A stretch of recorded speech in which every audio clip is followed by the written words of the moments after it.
Good evening, Ed. Welcome back to the lab. We're working here at around 8:15 on the PHILCO 482 or 483. I think it's a 482. As you know, what we're doing is that we have pumped the signal into this section of the transformer in the previous episode, and now we're going to start sweeping it. We're going to sweep it. We're going to take a look at the what it looks like on the scope when the scope is configured as a spectrum analyzer. But before we did that, I already did that. So I thought it would be best to do the same thing over to this IF can, which is working. So we can see how it happens when it works, and then we can compare it to this can here, the third IF, which we think is problematic. So our setup over here is that we're pumping a signal into this can here with the radio off. We pull the tube out of here. I left the tube in there, it doesn't matter, but we have a signal going into here. It's sweeping from, it's at 455 plus or minus the same amount. And then we're looking at it over here between this wire and this wire. The scope is looking at this in terms of its spectrum, its frequency response, amplitude versus frequency. As this side is being excited with a sweeping signal, it's 455 centered and it's plus or minus, I think it's 20 kilohertz, plus or minus. So let's go over and take a look at the setup. What we've got here, we've got the radio, we've got the signal generator here. Let me see if I can bring this down. Our beginning sweep is 435, which is 20 below 455, I think. Then we go above it, 455, add 2 to it, add 20 kilos, 475, and our sweep time is 0.01, 100 times a second. So we're sweeping, and we're injecting it. This is the signal generator being injected into the front of that can, and here's the scope looking at the other side of the can, the output.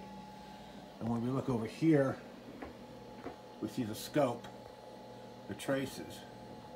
What we've done is that we have, here's a signal coming into this channel, and over here is a sync signal coming from the generator to trigger the scope, where we also have a wire from that going up over to here. Excuse me, this is the signal coming in, and this is the sync signal on this trace.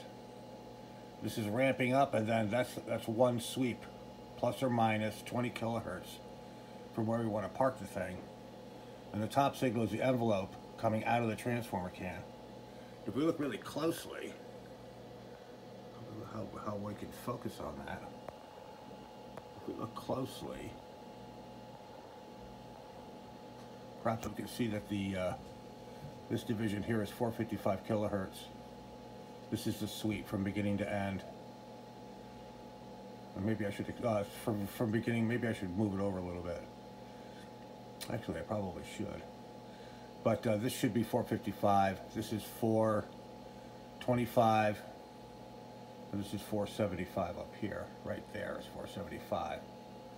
Yeah, I should broaden it out a little bit. That's how we read the scope when it's being used as a spectrum analyzer of sorts. And obviously, I've tweaked this IF can right on the frequency. So what I'm going to do now, and I don't know how I'm going to do it with the camera, is I'm going to go over to this can, which we're looking at, which is this one. This one works. I'm going to go in and I'm going to, first I'm going to adjust this coil while we look at the scope, look at the trace. So I'm going to start turning the coil and pulling it out.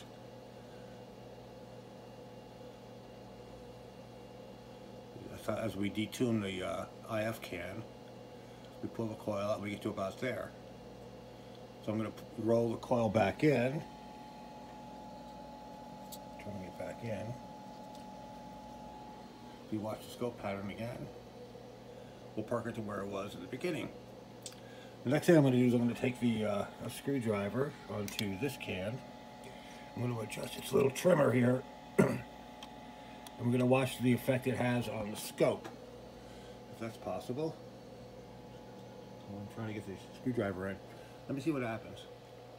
When we turn the trimmer, we're walking that envelope up and down in frequency. There's some jittering because of dirtiness in it, but you can see it, and I'll try to park it right back in the center, right about there. But I'm moving that trimmer back and forth. I've lost it again. Let me get the screwdriver back into it. I'm going to try to park it where it was, right about there. So that's what happens when we have a can that works. Again, the bottom trace here is the sync signal telling us where it is. I can adjust that. I can move it over a little bit. I think it probably should be like right there. So it moves that off a little bit. Let me try to retweak the mica cap. I'm trying to get the screwdriver into it. Retweak the mica cap for the middle. Right about there. So this is it's pretty close. You get the idea. You can see down here that it's not quite middle. But anyway, that's 455 centered with the response. In the next episode, we will do the other can, and we'll see how that works.